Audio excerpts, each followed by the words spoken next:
Hello everyone, welcome to Wordy Tales. Today we're bringing you a story about how discovering your own strengths and practicing with dedication can lead you to success. It's a tale that will remind us that we all have unique talents, and with the right mindset we can excel in anything we set our minds to. Along the way, we'll also learn some new words and how to use them in sentences to improve our English in a fun and simple way. So, stay with us till the end. Once, in a small, peaceful town, there lived a family in a quiet corner of the city. This family had a 12-year-old boy named David, who was in the 6th grade. David was an energetic kid who loved playing outdoors, and his favorite activity was playing soccer. Almost every day, David would head out to the nearby public field, where he honed his soccer skills. One afternoon, after coming home from school, David slumped onto the couch, looking deep in thought. He opened a school book, stared at it for a moment, and then leaned back into the soft cushions with a dissatisfied look on his face. His father, who had just come in from the backyard, noticed this unusual behavior and walked over to his son. Sitting beside David, he asked what was bothering him. David explained that he had received a poor grade in math, but that wasn't what was truly upsetting him. He shared that his close friend and neighbor, Matt, always seemed to score high in math. No matter how hard David tried, he just couldn't seem to do as well. Hearing this, David's father went to get a glass of water to calm his son. Once David had relaxed a bit, his father took him outside to their small backyard garden, which was filled with shady trees and a peaceful atmosphere. "David," his father began, "I want you to understand 3 important lessons from what happened today. These are lessons that will guide you as you grow older." David, who deeply respected his father, was a bit confused but intrigued. "Can you explain those lessons, Dad?" he asked. "You will learn each lesson one by one, through a challenge I will give you," his father replied with a gentle smile. After a brief pause, his father continued, "For the first lesson, I want you to invite Matt to play soccer with you tomorrow." David nodded, eager to find out what lesson his father had in mind. The next morning, the weather was bright and welcoming, and David went to school with his usual excitement. That afternoon, after school, he invited Matt to join him for a soccer game at the nearby field. As usual, David, who played soccer almost every day, dominated the match. He scored 3 goals, leading his team to a big victory. Meanwhile, Matt, who wasn't very familiar with soccer, struggled.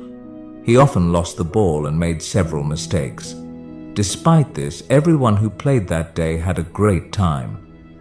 Afterward, David cleaned up and hurried to meet his father in the backyard. "Dad, I played soccer with Matt today. What's the first lesson you want to teach me?" His father smiled knowingly and said, "Tell me how the game went." David described everything, from his 3 goals to how Matt wasn't very good at soccer. His father nodded and said, "Look at this, David. Matt may not be good at soccer, but he's great at math. Just like how you might struggle with math but excel at soccer. We're all different, and that's okay. We each have our own strengths and passions." David felt a wave of understanding wash over him. He realized that people are different and don't have to be the same. But, curious as always, he immediately asked about the second lesson.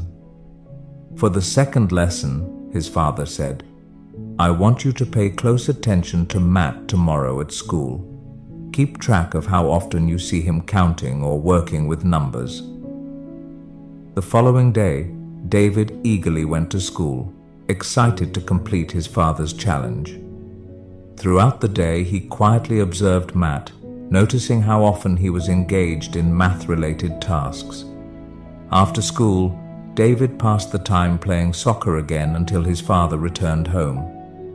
That evening, David approached his father and reported his findings. "Dad, Matt was counting a lot today. He was working on math problems, solving puzzles, even calculating things like change during recess, and he even counted the petals on a flower." His father smiled warmly and said, "That's the second lesson, David. Matt is good at math because he enjoys it and practices it often.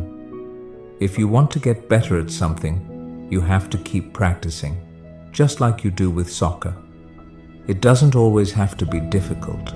You can start with simple things like counting petals on a flower." David smiled, realizing that he could improve in anything as long as he practiced consistently, just like he had with soccer. Without waiting, David eagerly asked about the third and final lesson. His father thought for a moment and said, "For the last lesson, I want you to think about how much better Matt is at math compared to you." David paused for a second, then hesitantly replied, "I think Matt is about 3 times better at math than I am." "All right," his father said. "For the last challenge, I want you to study math 3 times harder tomorrow." David swallowed nervously but nodded, determined to tackle the final challenge. The next day after school, David sat down to study math. After an hour of intense focus, he decided to push through and study for 2 more hours, tripling his usual effort. But before he could finish, his head started to throb, and without realizing it, he fell asleep. Later, he was gently woken up by his father's soft tap. "Wake up for dinner and meet me in the garden afterward," his father said. Feeling disappointed in himself, David met his father, his head hung low. "I'm sorry, Dad," David said. "I couldn't complete the challenge. I studied so much that my head hurt, and I ended up falling asleep." His father gently patted David's head and said, "David, this is what happens when you try to master something you don't enjoy. It's hard to stay disciplined and consistent.